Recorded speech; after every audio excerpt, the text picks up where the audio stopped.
The more we learn about our universe, the more we become convinced that our planet Earth is the ideal place for our habitation. A reliable magnetic field, a dense atmosphere with a high oxygen content and the presence of a large amount of water. All this in itself is a rarity in our universe. But besides that, there were many more random events on Earth that led to the appearance of people. These events include the tilt of the planet's axis, atmospheric pressure, forests, sea currents, and so on. We would like to say that the Earth is the most comfortable planet in space for people to live on. But what if you can find planets better than ours? To figure it out, we need to look not even at the planet itself, but first at the star. The Sun is a typical G-class yellow dwarf. We are very grateful to our star for comfortable living conditions. But still, such stars are not the best for life. This title is awarded to K-class stars. They are usually colder than the Sun. But the point here is not at all in temperature. Only the radius of its habitable zone depends on it. The most important characteristics of this star are activity and lifetime. Our Sun is the middle between huge hot and small cold stars, but still, this is not the golden mean. Since stars like our Sun do not live so long, our Sun is already about 4.5 billion years old. Somewhere in another billion years our Sun will turn into a red giant and is guaranteed to destroy life on our Earth. In this scenario, we have about 5 billion years for the appearance of life on the planet. This may seem quite sufficient. But do not forget that evolution is a very long process.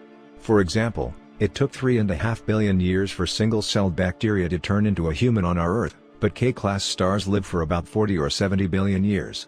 Therefore, hypothetical life will have much more time to appear. Our Sun is also quite unstable, which is why ice ages and global warming constantly occur on our Earth. At the same time, Class K stars are very stable. Let's move on to sizes. They are of great importance in planetary science. If the Earth were 10 times bigger, then the pressure of the liquid mantle would increase many times, the iron in the core would freeze and the magnetic field that protects us from solar radiation would disappear. Asteroids would also fly to our planet much more often, due to their size and mass. Volcanic activity would also increase on such a planet. If you take a planet smaller than ours, then there are other problems. Such a planet would not be able to hold an atmosphere for a long time due to its low gravity. Even our planet Earth loses about 90 tons of matter from the atmosphere every day. But still, in this case, there is a golden mean between the two extremes. A planet 1.5 times larger than our Earth boasts several advantages.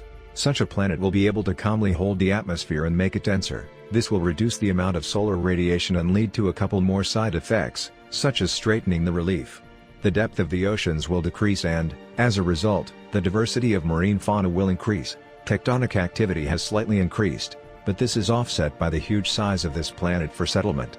On a larger planet with shallow oceans, there would be enough land for everyone, and also suitable for life, because due to the dense atmosphere, the temperature on such a planet increased.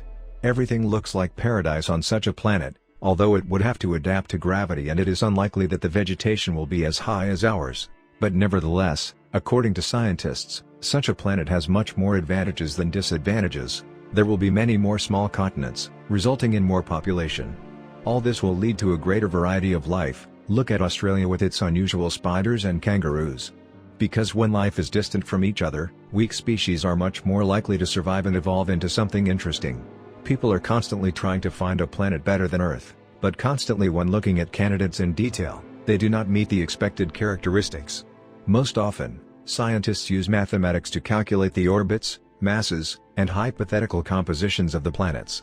Our knowledge of life is incredibly small. We have created bombs that can wipe cities off the face of the Earth, but we cannot create even the simplest single-celled life. This mystery is still not solved, and therefore any analyses of the planets do not make sense, because life in the universe can be in a way that we can't imagine.